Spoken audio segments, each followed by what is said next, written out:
Shah, hi, my name is Augustin. I'm the editor-in-chief for the Cyber Express. We are a cybersecurity publication based out of US, India and Australia. Let me know a little bit about yourself and your growth with DTS. Thank you, Augustin. So my name is Shah Sheikh. I'm a senior cybersecurity consultant, advisor, and co-founder of DTS.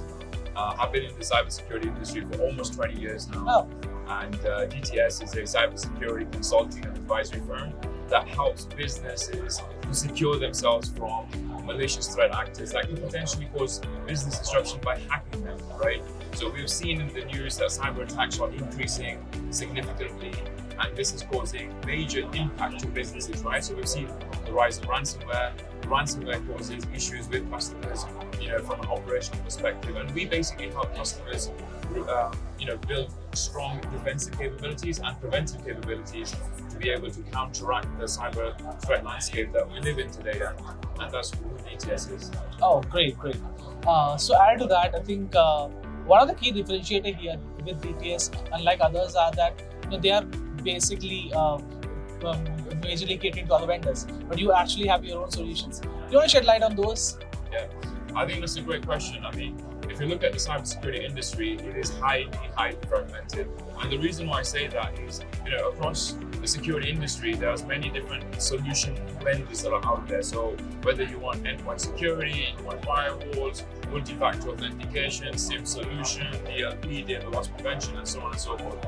More than 1,500 security vendors exist. Right. Now, customers are beginning to realize that acquiring and purchasing solutions is not necessarily making them more secure.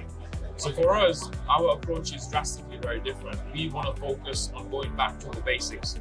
And when we go back to the basics, we then really focus on implementing security in the most efficient way possible, making sure that the controls that we have are correctly configured, are more effective than they would be when they are misconfigured.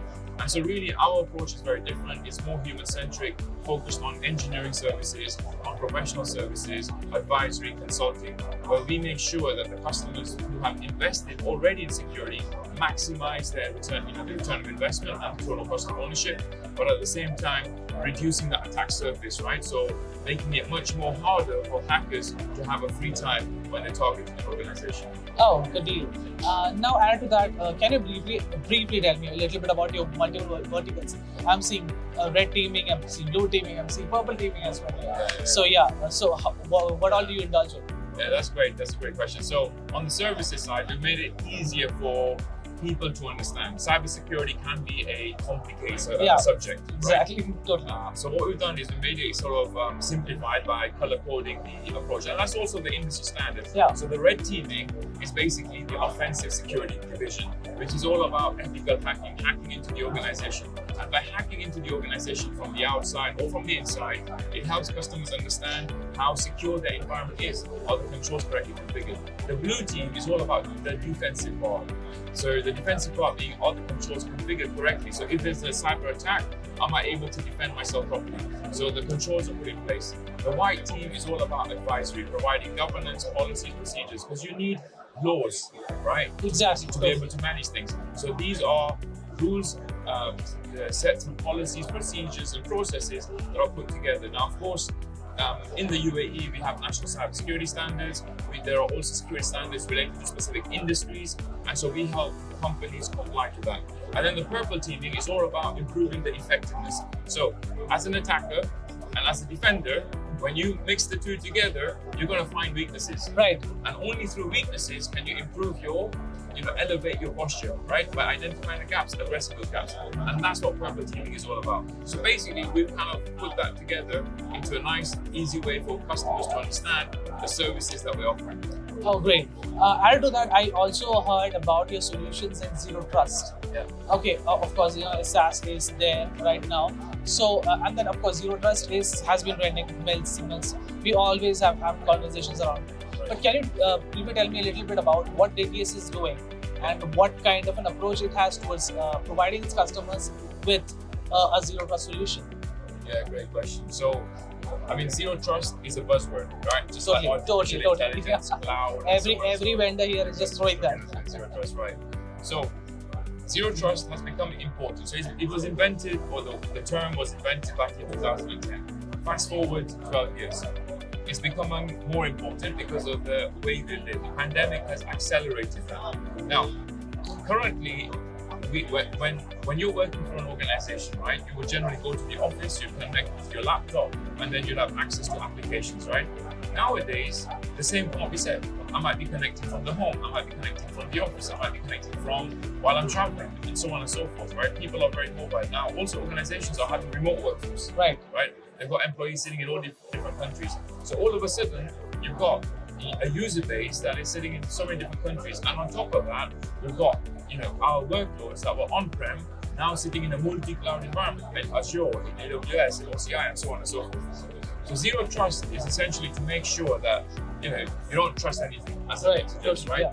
Trust itself is a vulnerability. So you make sure that you have the right user verification in place, device verification, posture checks, and then you give access. Our approach is very simply, we do utilize technology like Kato and Fortinet, but what we've done is we've wrapped it as a service to provide it as a managed service. So essentially, zero trust is not just a product, it's not a solution, it's a concept, it's a strategy. And zero trust needs to be applied not only at the network level, but at the identity level, at the data level, at the application level, right, at the infrastructure level, even accessing internet. Accessing internet you can also implement zero trust on just pure internet access. So zero trust is, as I said, it's not just focused on network, but it's all encompassing from an architecture point of view. Got it. Yeah. Okay, I think a little bit about one of your offensive tactics. Among your red team services that you offer, what all does it encompass? Is it just penetration attacks and vulnerability assessment testing, or do you actually go physically to offices and try those things? So Augustin, that's a brilliant question, right? I think so. Traditional pen testing, is obviously you get a list of IPs, assets, you pen test, right? But red teaming is very different, related to basically making sure that you follow attack techniques, you follow exactly what the hackers would do, and try to compromise the organization using those same techniques. Right. Now, from a physical point of view, the interesting convergence happen when you start combining cyber and physical and cyber together, or cyber physical, right? Where through a physical intrusion, you can actually launch a cyber attack. And a good example of that is if there's an organization and I want to walk into an organization pretending to be a visitor and I've got a laptop and I'm walking into a meeting room, right? I can connect my laptop into a meeting room, and then would that lead to a domain admin compromise? And so that's basically some of the things that can be utilized in the red teaming where cyber and physical are connected together. And it's not just the pure cyber exercise where we're just doing a red teaming from the outside. So we have done these exercises in the past. We have many different customers that want to combine both external, internal, and combine the two together to get the results. Because at the end of the day, we always say humans are the weakest link. Totally. And we've seen situations in the past where, we've walked into an office and we've walked out of an office with a corporate laptop. Right. Okay. Right?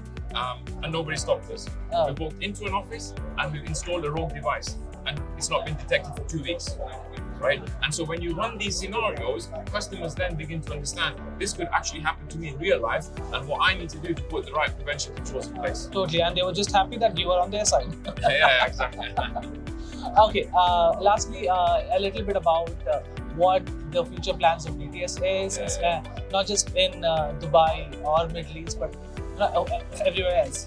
So I'll break the answer into two parts, right? So, Gitex has been a phenomenal platform, as always, every year. I think this year, we can all agree that it's been a major success.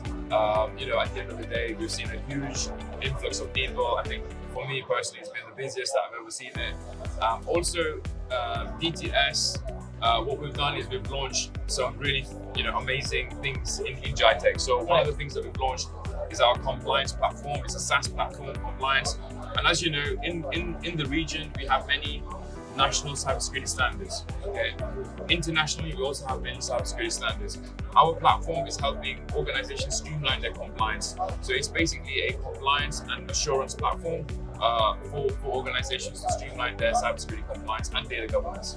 The other thing that we've also been heavily working on this year is Web3 security, which is mainly focused on blockchain and Web3. Right. So as we've seen, Dubai is now becoming a hub for crypto, right? We have virtual asset regulatory authority that is now, regulating some of the crypto related services, right? Whether it's crypto exchange and so on and so forth, crypto payments, right? We've also seen in Dubai crypto being accepted as a payment method. Right. So now there's wide adoption. And so Frontal, which is a platform that we've launched, is mainly focused on Web3 cybersecurity. And then obviously we've got our 24/7 CSOC from Hawkeye, as well as Frontal, which is our cloud SASE. So we've launched these new services, new platforms. We're very much aligned towards the digital transformation goals of the industry, along with the future growth of the country. In terms of expansions, this year we started full-fledged in Kuwait. And we also intend to expand into other GCC countries and continue to operate on strategic projects across Europe and Africa as well. So, our job is to continue providing human-centric services, providing value to the customers. I know everyone says that, but the true value is not in products, but actually in people engineering. And that's what we want to do, build capacity for organizations so that they can then defend themselves rather than relying on us. So that's our future plans, and really happy to have you guys here. Thank you. Beautifully worded that, especially the last part. Amazing talking to you, Shah. It's been a pleasure. Thank you. You have fun.